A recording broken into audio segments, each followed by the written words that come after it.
Friends and welcome back to my YouTube channel Commerce का ज्ञान। और आज हम लोग कंटिन्यू करेंगे क्लास 12 का डिसोल्यूशन ऑफ पार्टनरशिप फर्म। और जैसे कि आज आपको पता है कि भाई आज ये चैप्टर खत्म होने वाला है। Today is our last topic जिसमें हमें लॉन्ग क्वेश्चन देखना है कि भाई जो डिसोल्यूशन में आ सकता है। पहले काफ़ी अटैम्प्ट पहले मतलब कि ऑलमोस्ट 4 to 5 अटैम्प्ट्स बैकवर्ड्स अगर आप लोग जाओगे और CBSE का पैटर्न देखोगे तो भाई लॉन्ग क्वेश्चन भी पूछा गया है डिसोल्यूशन के लिए। सो ऑप्शनल नहीं है, ये हमें स्किप नहीं करना है, इसलिए लॉन्ग क्वेश्चन का भी हम लोग एक प्रैक्टिस कर लेते हैं ताकि मान लो कि इस साल अगर जर्नल एंट्री का क्वेश्चन नहीं आता है और अगर रियलाइजेशन अकाउंट प्रिपेयर करने का आ गया या तो लॉन्ग क्वेश्चन आ गया, सो एटलीस्ट अपने मार्क्स तो सेफ रहेंगे। क्लियर? तो चलिए स्टार्ट करते हैं। आज ये चैप्टर खत्म करेंगे, इसी के साथ पार्टनरशिप सीरीज पूरा ही खत्म हो जाएगा। तो अगर अभी तक चैनल को सब्सक्राइब नहीं किया है तो पहले सब्सक्राइब कर लो और वीडियो का कंटेंट अच्छा लगा है तो लाइक शेयर और कमेंट करना ना भूलें। So let's continue. ये भी CBSE का 2015 का क्वेश्चन है जो ऑलरेडी पूछा गया है एग्जाम में।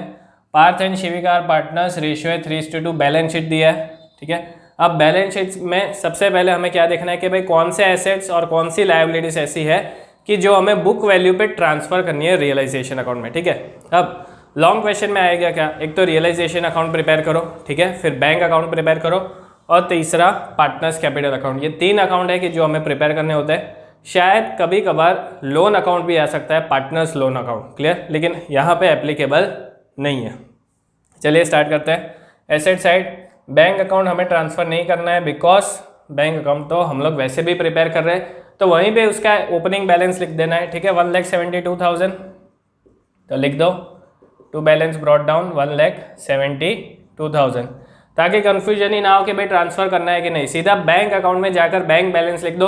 मतलब अब एक ही अकाउंट 2 जगह पे तो नहीं जाने वाला, ठीक है, तो उसको ट्रांसफ़र तो करना है नहीं, हमने ऑलरेडी उसका ओपनिंग बैलेंस नोट कर लिया है, तो इस तरह से करना है। डेटर्स येस ट्रांसफ़र करना है, सो रियलाइजेशन डेबिट टू डेटर्स। ठीक है, सारे एसेट्स को क्रेडिट कर देना है बुक वैल्यू से। देन स्टॉक भी ट्रांसफ़र होगा तो टू स्टॉक लिख दो।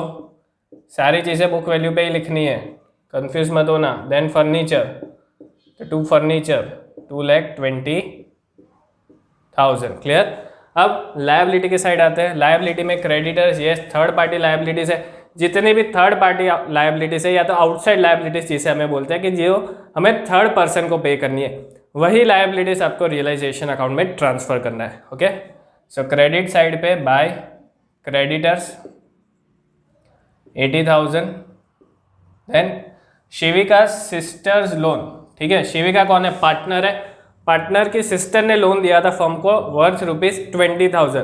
तो शिविका तो पार्टनर है, मतलब कि इंटरनल पार्ट है, लेकिन शिविका की जो सिस्टर है, right, she is not part of the firm, she is a third person. ये थर्ड पार्टी है, मतलब कि ये आउटसाइड लायबिलिटी है।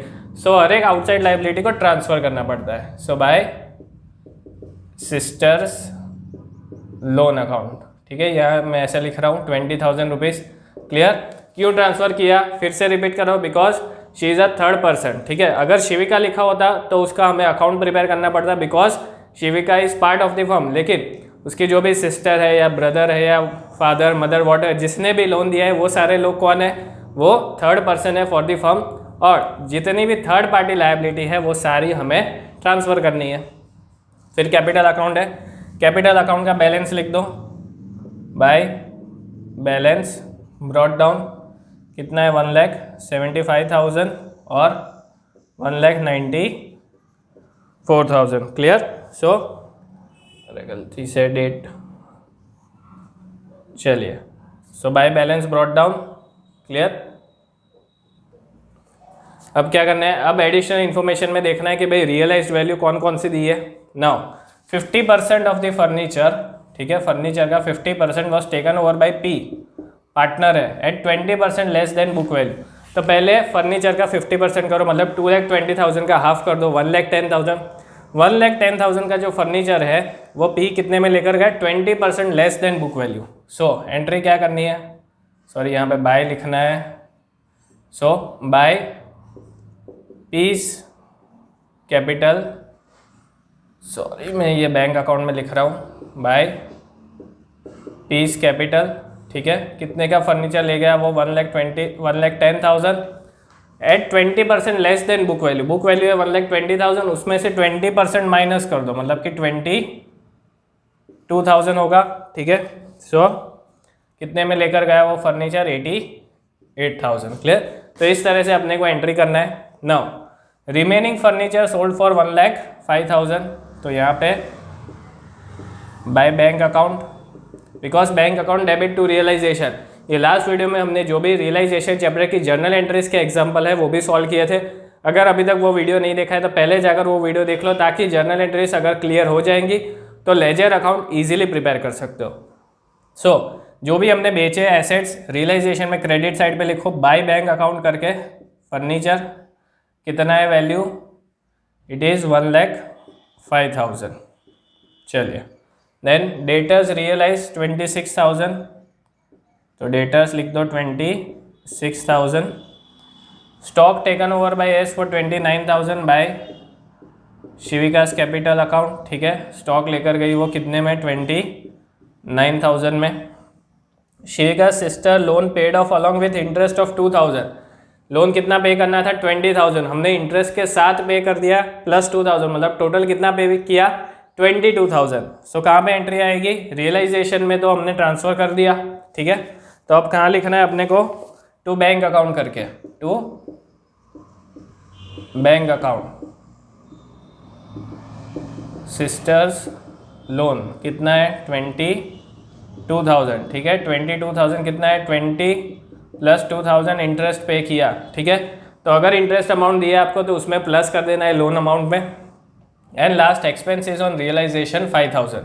रियलाइजेशन के एक्सपेंसेस हमने पे किए, तो बैंक अकाउंट में ही नीचे लिख दो रियलाइजेशन एक्सपेंस 5,000, ठीक है। अब कुछ बचा नहीं है, लेकिन एक इंपॉर्टेंट पॉइंट बाकी है, क्रेडिटर्स, ठीक है। जितनी भी थर्ड पार्टी लायबिलिटीज़ है उसे हमें बैलेंस शीट में रखना नहीं, उसको पे कर देना है, राइट। लेकिन क्रेडिटर्स को कितना पे किया ये इन्फॉर्मेशन तो नहीं है, so we have to assume कि हमने उनको बुक वैल्यू पे कर दिया है। So same as 80,000। बस अब टोटल करना है, ठीक है। टोटल डेबिट साइड का ज़्यादा दिख रहा है, 4,00,000। चलिए, सो बाय लॉस, ठीक है, बाय लॉस। अब यहाँ पे जगह तो है नहीं, चलिए। सो डेबिट साइड का टोटल ज़्यादा है, सो बाय लॉस, ठीक है। पी और एस में डिवाइड कर देंगे, कितना लॉस आ रहा है, 4,04,000 टोटल है, लॉस आपका आ रहा है 56,000।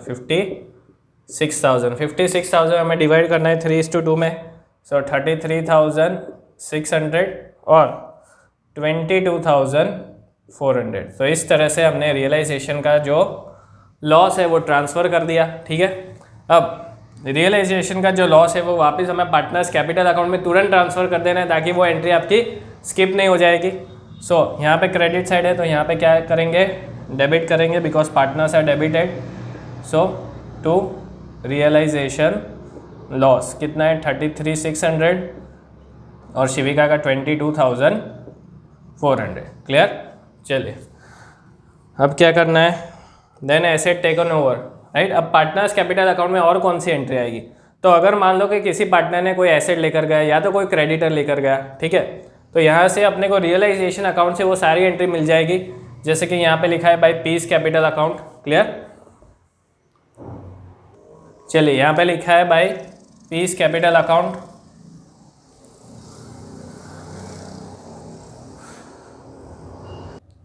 चलिए यहाँ पे क्या लिखा है, बाय पीस कैपिटल अकाउंट 88,000, मतलब कि पी ने क्या किया था, स्टॉक लेकर गया था, ठीक है, furniture, sorry. Then by S capital account 29,000, Shivika ने क्या लिया था, 29,000 स्टॉक लिया था। तो ये दो एंट्रीज है कि जो हमें पार्टनर्स कैपिटल अकाउंट में रिकॉर्ड करनी पड़ेगी, ठीक है। तो यहाँ पे सिंपल फंड है क्रेडिट साइड पे, तो यहाँ पे डेबिट साइड पे टू पीस कैपिटल क्या लिया था, फर्नीचर, तो पी के कॉलम में लिख दो 88,000 और शिविका ने स्टॉक लिया था, तो टू एस कैपिटल स्टॉक कितना है 29,000, तो 29,000 लिख दो। क्लियर। अब डेबिट साइड पे तो कोई एंट्री नहीं है, डेबिट साइड पे कौन सी आएगी, अगर पार्टनर ने कोई क्रेडिटर मतलब कि कोई लायबिलिटी एक्सेप्ट की है तो, लेकिन अपने केस में ऐसी कोई लायबिलिटी नहीं है। तो चलिए अब बैंक अकाउंट पे जाते हैं। Clear. Now by balance brought down हमने ऑलरेडी लिख दिया है। अब यहाँ पे हमने लिखा था by bank account furniture and debtors realise, ठीक है, ये 2 एंट्रीज है जिसको बेचकर पैसे मिले। सो यहाँ पे बैंक अकाउंट को हमने क्रेडिट साइड पे लिखा है, तो अब डेबिट साइड पे लिखेंगे, sorry, to balance brought down to realisation account furniture and debtors, ठीक है, 1,31,000 इन दोनों का टोटल 1,05,000 प्लस 26,000। उसी तरह से हमने अगर क्रेडिटर्स को पे किया है बैंक अकाउंट के थ्रू, तो वो लिखना है बैंक अकाउंट के थ्रू हमने सिस्टर्स लोन पे किया, रियलाइजेशन एक्सपेंस और क्रेडिटर्स, ये तीनों अकाउंट हमें कहाँ पे लिखना है, बैंक अकाउंट में क्रेडिट साइड पे लिख देना है, ठीक है, ये डेबिट साइड, ये credit side, by realisation liabilities paid, clear, इन दोनों का टोटल 22,000, 5,000 एंड 80,000। सो ये हो जाएगा अपना 1,07,000, ठीक है, 1,07,000, क्लियर। चलिए देन, और हमने रियलाइजेशन एक्सपेंस भी डाल दिया, तीनों चीज़ें आ गई है। चलिए अब लास्ट स्टेप क्या करना है, तो जो पार्टनर्स कैपिटल अकाउंट है उसका पहले टोटल कर दो, ठीक है, तो ये आ जाएगा 1,75,000 और ये 1,94,000।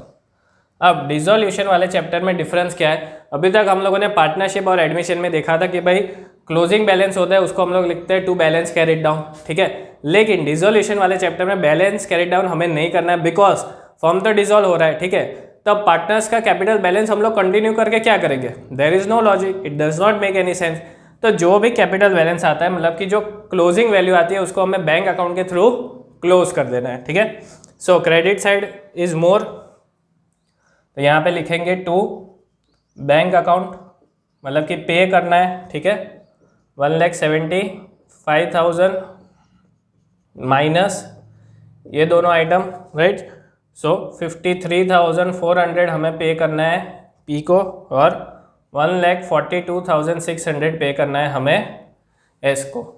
नाउ यहाँ पे बैंक अकाउंट को हमने डेबिट साइड पे लिखा है, तो बैंक अकाउंट में क्रेडिट साइड पे लिखना है by P's capital final payment and by S capital final payment. P को हमने कितना फाइनल किया 53,400, ये हमें उसको पे कर देना है, ठीक है, ये उसका क्लोजिंग बैलेंस आ रहा था, लेकिन बैलेंस कैरी डाउन नहीं करना है, उसको कैरी फॉरवर्ड नहीं करना है, बिकॉज फॉर्म तो बंद हो चुका है, अब उसको कैरी फॉरवर्ड करके क्या करेंगे, राइट। सो हमें क्या करना है, जो भी बैलेंस आता है डेबिट साइड या तो क्रेडिट साइड पे, उसको बैंक अकाउंट के थ्रू राइट ऑफ कर देना है। Then by S capital account कितना है 1,42,600। So this are the final payment. अब जो बैंक अकाउंट है वो डिसोल्यूशन के चैप्टर में हमेशा टैली होना चाहिए, तो आपका आंसर जो है that is your final answer, और समझ लेने का कि भाई आंसर सही है, फुल मार्क्स आपको मिल जाएंगे। बैंक अकाउंट आपका टैली होना चाहिए। चलिए दोनों साइड टोटल है 3,03,000, यहाँ पे भी 3,03,000, clear. So this was all about the long question which can be asked for 6 marks in the CBSE board examination, ठीक है। जैसे कि हमने देखा रियलाइजेशन अकाउंट प्रिपेयर किया, पार्टनर्स कैपिटल अकाउंट और बैंक अकाउंट, तो इस तरह से आपको तीनों चीज़ें प्रिपेयर करनी है अगर लॉन्ग क्वेश्चन आता है तो। मिलते हैं नेक्स्ट वीडियो में नए चैप्टर के साथ। Thank you.